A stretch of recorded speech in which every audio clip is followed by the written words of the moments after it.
yote tunakuja kwenye burudani kwenda kusupport timu yetu kama kada yetu, tunakuja kuona lile pila single piano sasa. Jamaa leo anakufa ngapi hapa? Hamna goli tano, yani hamna goli tano, tunapiga mpira mkubwa sana ambao wana Simba tayari ule mpira ulikuwa ushapotea, sasa pila limerudi tena. Mipasi ya kumwaika. Leo ndo starehe yetu wana Simba. Leo tumekuja kuangalia mpira leo. Vipi unamwangaliaje kocha Suleiman Moroko? Moroko kocha mzuri.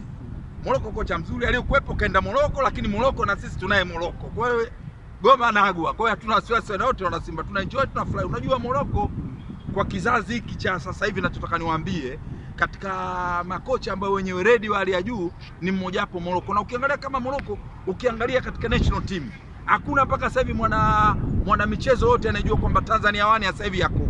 Hajui kwamba Yakubu nani ndio alikuwa amemuibua.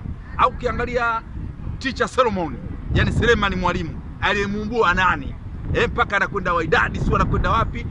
Ni huyo hapa Moroko. Kwa hiyo Moroko kama Moroko, kwa mimi nimefarijika, nimefurahi sana. Tulichelewa wana Simba kumtafuta kocha kama Moroko. Unaweza kaungana na uongozi kwamba waweze kumpa mkataba wa kudumu. Ndio maana yake fikia hatua sasa hivi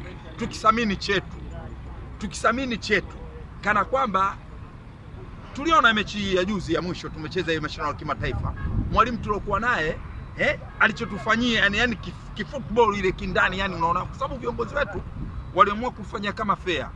Wakampa lile fungu la kutafuta wachezaji quality anayotaka yeye. Kule akasajili, akaenda pre-season vizuri, akawa na wachezaji wote anawajua. Mechi ya kwanza tu ya kucheza mashindano ya kimataifa katumwaga. Sasa ya nini? Si bora tuwe na wazawa, anamwagikia wapi?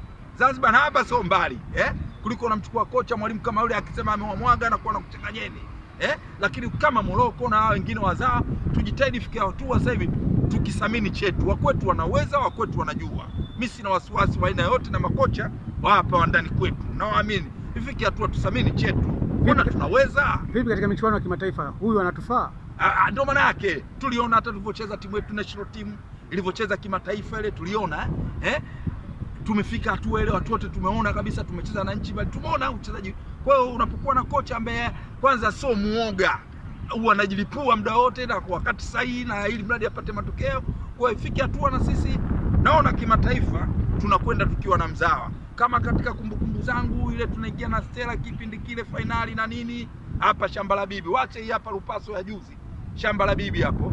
Kipindi kile tulikuwa na Kibadeni, afu tulikuwa tuna jamaa mmoja hapa alikuwa ametoka kama jirani na Ethiopia hapa. Pamenitoka kidogo Lesotho. Kitu kama hivi yani. Pamenitoka kidogo, lakini tuwe sasa hivi tuwasamini wazawa. Mimi sina wasiwasi na yote. Kimataifa tunaiona na European tunaendelea kupanda kama kawaida.